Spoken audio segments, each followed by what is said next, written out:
Eskrima. It's the native fighting style of the Philippines. Using sticks, knives, and hand-to-hand combat, Eskrima is a bloody art with a long and violent history. Now, we're going to immerse ourselves in the jungles, train in the gritty urban gyms, and take on water buffaloes in a rice paddy to learn the brutal secrets of this fighting art. Then, one of us is going to put them to the test against a full-fledged Eskrima master. There are hundreds of distinct fighting styles in the world. They are practiced in every nation and by every people. Now, Jason Chambers, a mixed martial artist and professional fighter, and Bill Duff, a former pro football player and wrestler, are embarked on a mission to explore the history and techniques of these incredible martial arts. And at the end of each journey, one of these two warriors will face the ultimate test. They'll try to survive a real fight with a true human weapon.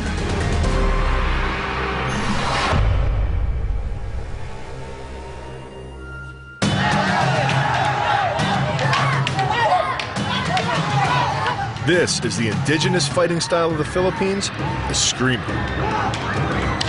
Eskrima is one of the most complex and dangerous martial arts in the world.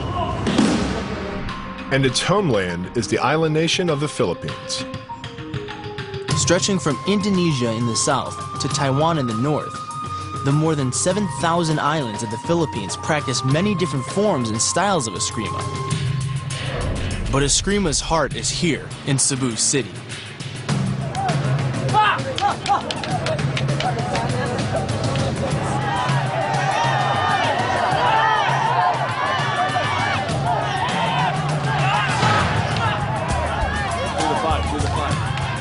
Is this real? I think it's a demonstration. It's a hell of a demonstration. Yeah.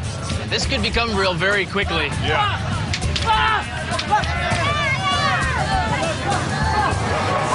Oh! That was definitely real. That was real. Right on the back of his head. Even so-called demonstrations can draw blood and a crowd.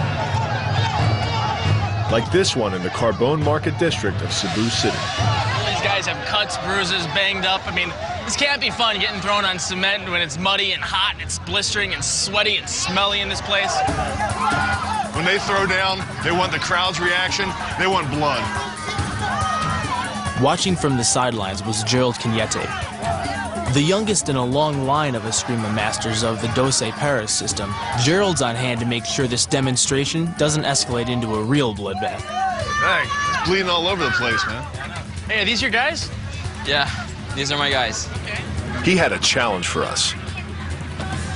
If you guys train hard enough and you get good enough, well, I got a fighter for you to fight. The Escrimador we'd fight was Percival Pobleo, a national champion. He'd give us the ultimate Eskrima test. Eskrima is believed to have evolved in the Philippines from Chinese, Indonesian, and Malaysian martial art forms brought to the area by traders during the 2nd century. As local warriors interacted and fought with these other cultures, they incorporated various fighting styles into their own systems. By the time the Spanish explorer Ferdinand Magellan and his conquistadors arrived in Cebu in 1521, Filipino warriors trained in this hybrid fighting style were there to greet him. Just 6 days after his arrival, Ferdinand Magellan was dead on the shores of nearby Mactan Island. Variations of Eskrima were used against Muslim raiders and Spanish conquistadors. It has also been used in intertribal and gang fights throughout the Philippines, where each group fought with its own version of Eskrima. It wasn't until the 1930s that a unified system of Eskrima began to emerge. On the island of Cebu, the 12 greatest masters decided to join forces and formalize their fighting styles. They called themselves Doce Paris, which means 12 pairs. They helped turn eskrima from a fighting art to a sport. And today, as many as 200,000 Filipinos train and compete in eskrima. Sport matches, where both contestants are heavily padded, are held throughout the islands and often won by competitors from the 12 Paris school, which is where we began our training.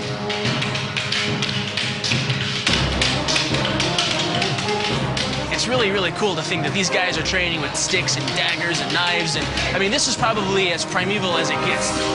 You name a way to kick somebody's ass, and these guys have come up with it. 1, 2. In eskrima, each strike is designed to be used 3 different ways. Empty-handed, with a knife, or with a stick called a baston. The sticks here are just an extension of your hands. It's the same principles that you're using no matter how you're using your body, with or without a stick. Other martial arts, the stick techniques are strictly used with a stick.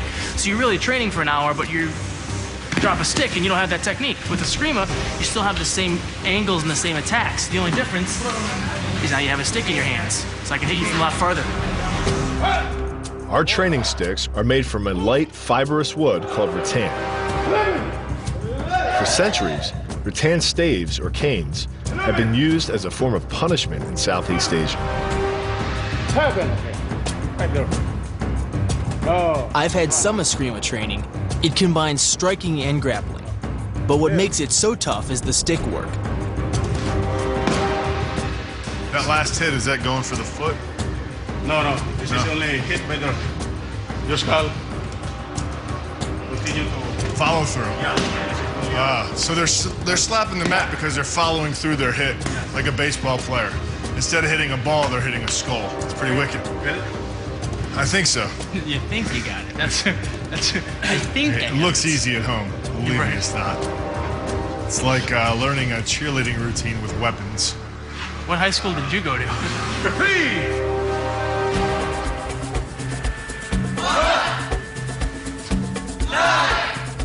Once we started getting the hang of these basic stick strikes, This is how you block number 1. Okay? we moved on to a system of defensive checks and counterattacks. You strike. The idea is to keep your opponent's attacking arm in check. If I apply my punch, that's my punch. When you strike there. Okay? While at the same time When you strike, opening up his core for a counterpunch there, break, A lock. break, break, break. or a takedown, like this Strikes. one. Block. It's called here. labai. Basically, I just twist this here, and he just throw. He just. That's cool. To properly execute the labai, an escrimador checks his man, then locks his opponent's left elbow over his right arm, using his own momentum and the thrust of his legs to slam the opponent to the ground. So this is a block, joint lock, and a throw, all in one? That's a trifecta. I like that. Labai works on a concept called the couple.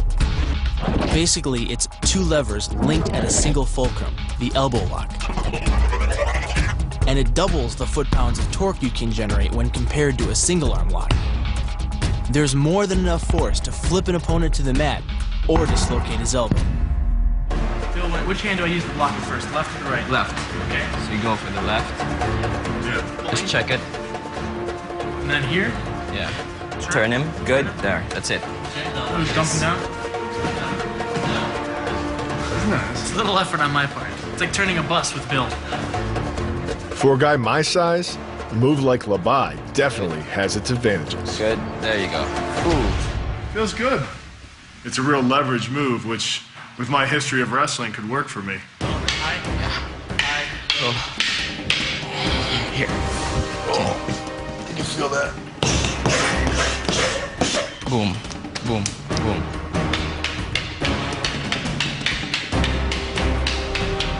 After several hours of practice, Grandmaster Bonifacio Uwe gives us some key advice. When you're hitting, don't dance. Don't dance. This is not dance studio. This is martial arts studio. Eskrima isn't just flashy stick work. It's about power. When you're hitting, you have to follow through. Now, when you hit and do not follow through, then the strike is not as powerful as when you follow through. So don't dance, follow through. Nice, nice. Nice, nice. I splintered it a little bit. Yeah, sure. Look at that. Splintering a rattan training stick is one thing. Stepping into a fighting pit with a trained escrimador is another. Now, we're headed to the rice paddies to learn a move that dates back before Magellan. One that might give us an edge against Percival Poblete.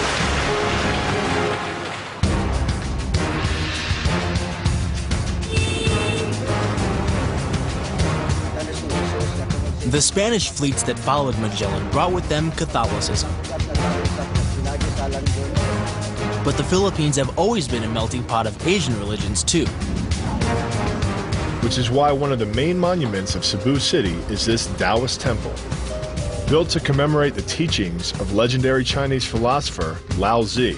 It's also where we're going to learn a combination attack from Eskrima Grandmaster Joe Borsis. He makes it look so smooth. That looks incredibly painful. It's basically using his momentum and his joints against him every time. Behind the head, tosses him. That's sweet. I like throwing people with sticks. Grandmaster Joe had a move that would make the most of our limited stick skills. One that combined defense and offense. So he disarmed him, and then he was able to throw him too. This move begins with the escrimador grabbing his opponent's attacking arm. He then strikes his opponent hard across the midsection before disarming him with a wrist strike, then finishing him with a good blow to the head. For good measure, Grandmaster Joe flips his man too. Can you just do the first part only to the disarm? One, two, three. So that's the disarm. 3 steps to it. 1, strike, disarm, strike. By using the twisting motion of the torso to drive the strike, the business end of the hardwood fighting stick can quickly accelerate to more than 25 miles per hour. On contact with the skull, the energy is enough to cause a depressed fracture. It's the same injury-producing force as being hit in the temple by a hammer. Get on the thumb, turn it, strike, and here. Disarm, strike. Strike. This one. Okay. Once you strike the wrist, he has no choice but to let go because you're basically shattering a bone. So it's wham, he lets go, and then he's at your disposal. 1, 2, 3, 4, 5, 6, 7, 8. I've had some Eskrima training, but this is masterclass level. And there was still so much to learn if I wanted to be ready to take on Percival Poblete. One day I hope to be half as good as that. Thank you. Thank you, Grandmaster. If we hoped to stand a chance in the ring, we needed to learn the very foundations of Eskrima. And to do that, we need to head to the country. Perfect. Look at this thing. Maybe hop in the back. For the first part of our journey, we hopped in a jeepney. Brought to the Philippines by the U.S. military, these 1960s vintage Jeeps have been heavily modified and even turned into public transportation. You know what? This has to be the weirdest vehicle I've ever been in. This is like Jerry Garcia's personal limo. We eventually arrived at Port Cebu. From there, it was an outrigger ride to Negros Occidental. It's home to an ancient art many believe is the forerunner to modern Eskrima. It's called Kali.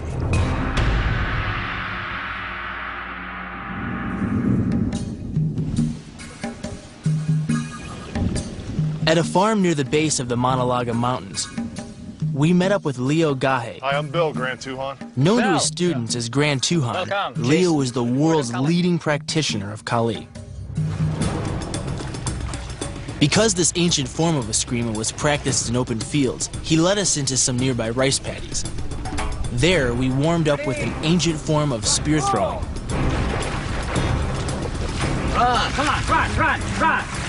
Developed centuries ago by local boar hunters, this is a wicked test of both balance and endurance.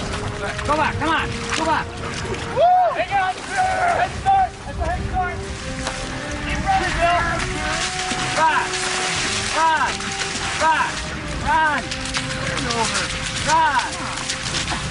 Woo!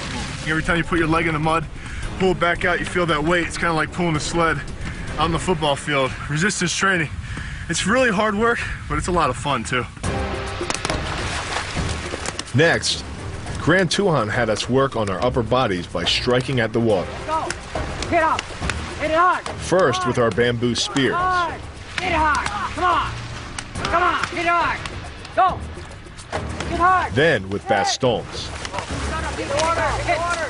I can see where Kali came from. 100 years ago, chasing your enemy through a rice paddy, smashing his head in with a stick. I mean, it's a direct relation to eskrima. Yeah, and talk about footwork. If your footwork is good when you're in 8 inches of mud, you can maneuver some footwork when you're on land.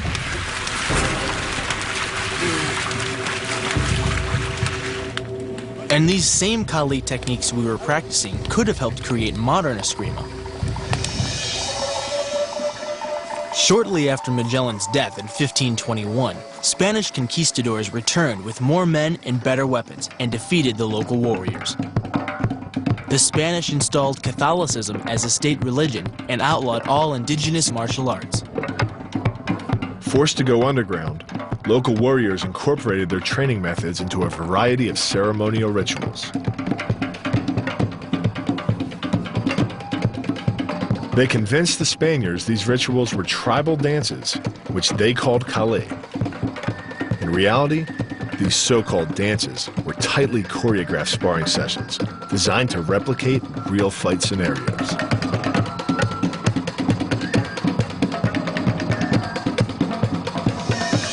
When the Spanish caught on, the Kali masters took their training out of the towns and into the rice paddies. But they didn't just take on mud. They even began battling the local livestock, which led to one of the most dangerous forms of training in all of martial arts. It's a system of wrestling maneuvers that often results in broken arms, legs, and even necks. If you're a purist like Grand Tuhan, you train the same way your ancestors did, using a 1,600-pound water buffalo as your sparring partner. How does a 1,600-pound water buffalo help with your Kali? If you can take down the 4-foot guy, you know, I mean, the 2-foot person is easy to take down. What's the actual... But wrestling a water buffalo is no easy task, even for a trained Kali expert.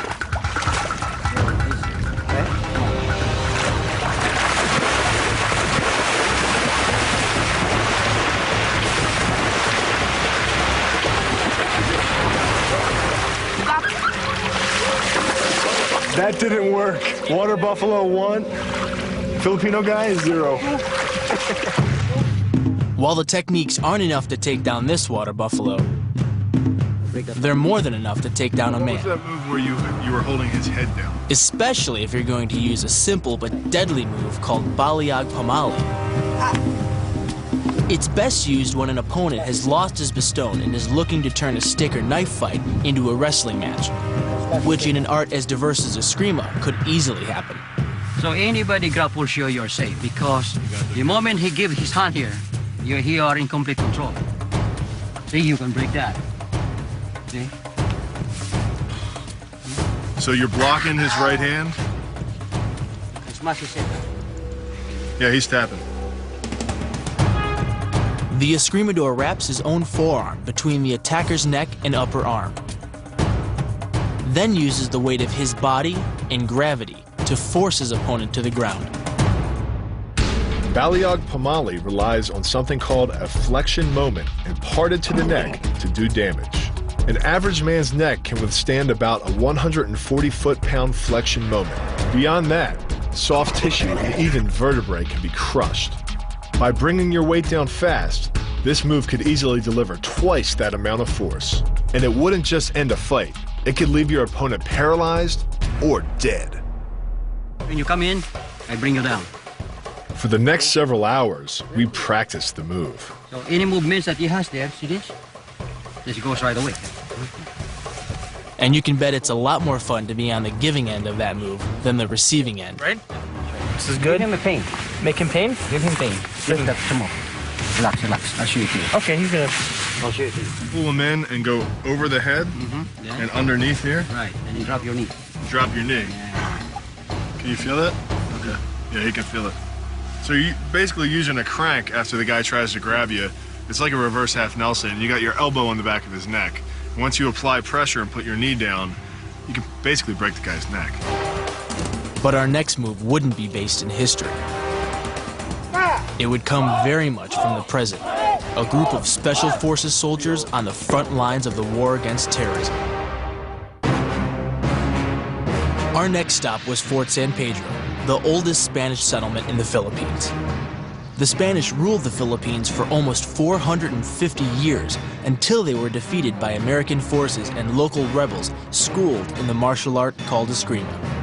Our mission was to learn those moves from Grandmaster Nick Elizar. Nick and his students are considered some of the finest stick fighters in the country. Here. There's more of these, correct? In the sequence? Can we see the rest of them too?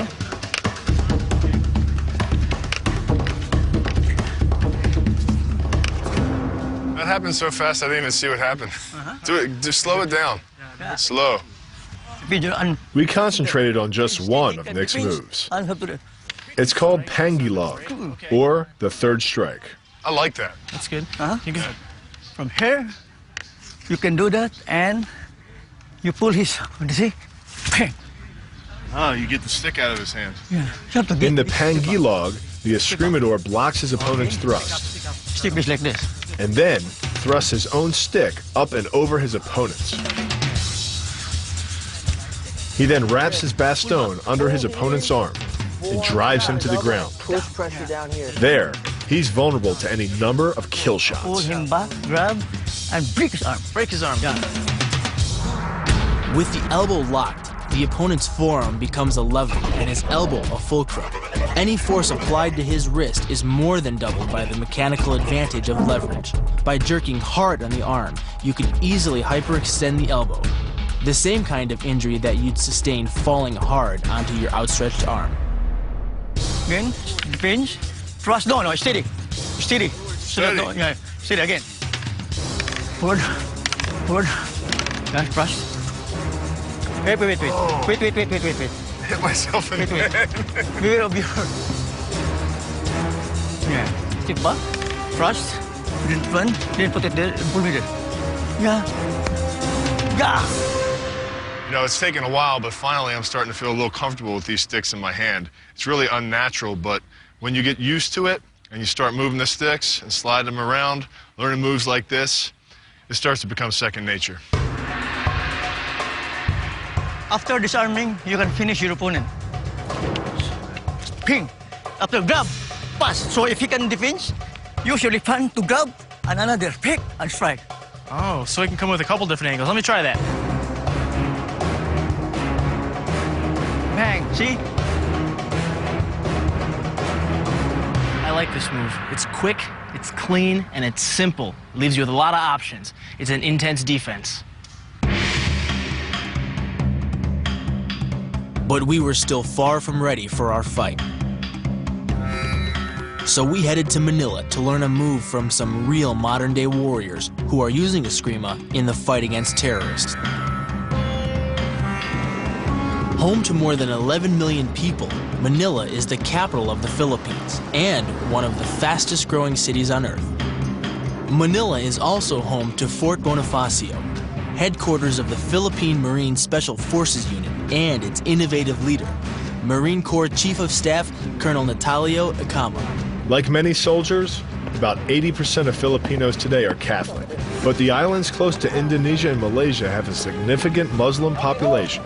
Long before 9/11 and the U.S. War on Terror, Colonel Acama and his men were engaged in armed confrontations with militant Islamic factions from the southern island of Mindanao.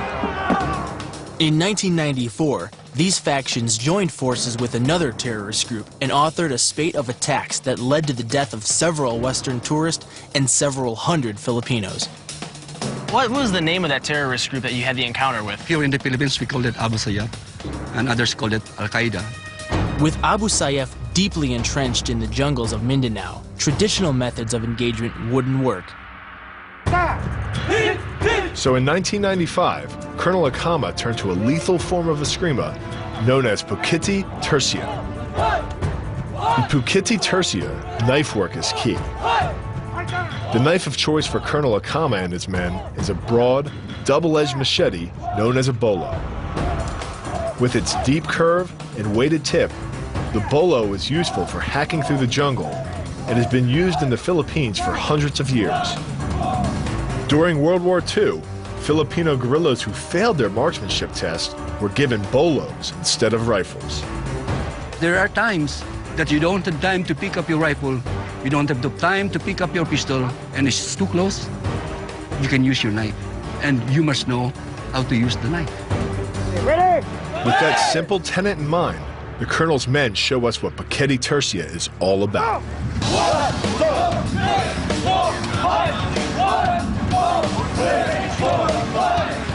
So that they're in the field and they come up against another man. They got a bolo. They're training to run him down and kill him before he kills them.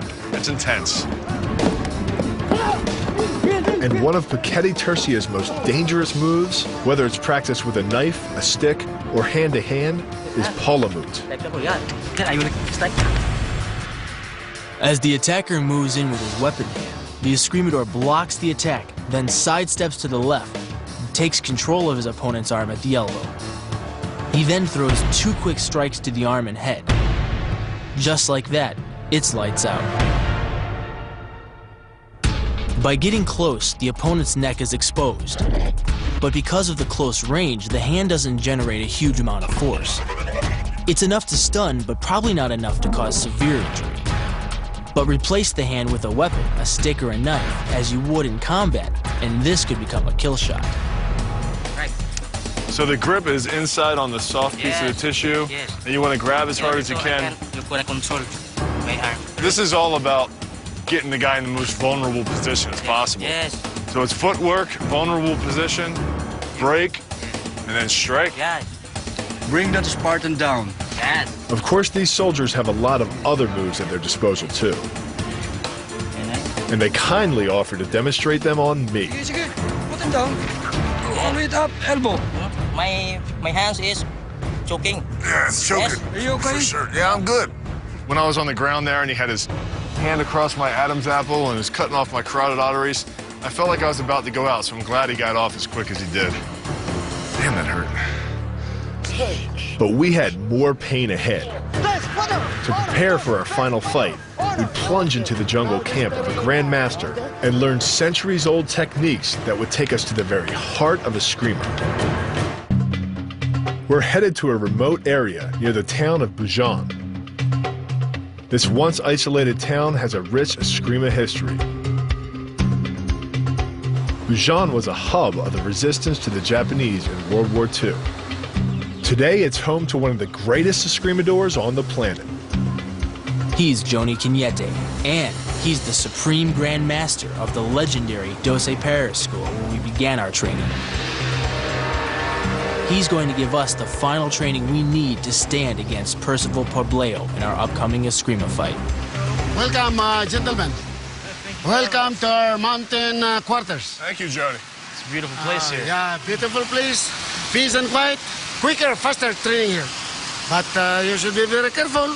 You're going to shoot it out. The Grand Master wanted us to focus on the spirit of eskrima, to condition our minds and our bodies for the intensity of combat. He began with a demonstration of a ritual sword dance called Sayao.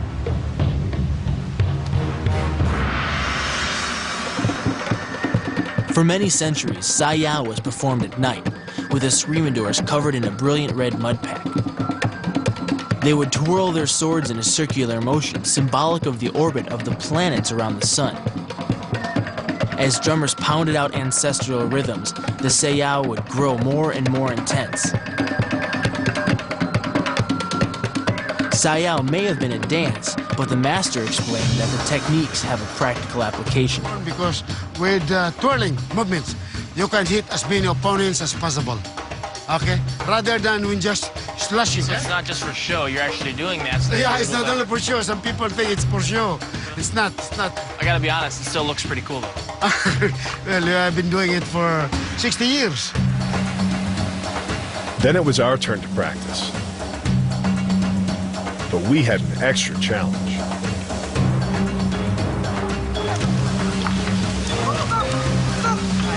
So what is this that we're doing here? They're practicing our basic twirling exercise and also to train them on how to balance for our footwork. Dos, tres, cuatro, uno, dos, tres, cuatro, uno, dos, tres, cuatro. Being in the middle of freaking 100-degree weather, sweating, disgusting, flies and bugs and mosquitoes everywhere. This is really tough. Tres, cuatro, uno, dos, tres, cuatro. The sticks challenged our coordination, and the raft challenged our balance. One misstep, and it would be easy to tear a tendon. What am I gonna take away from this?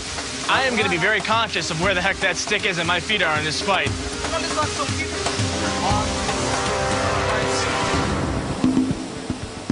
In this isolated environment, we could feel ourselves becoming immersed in the screamer.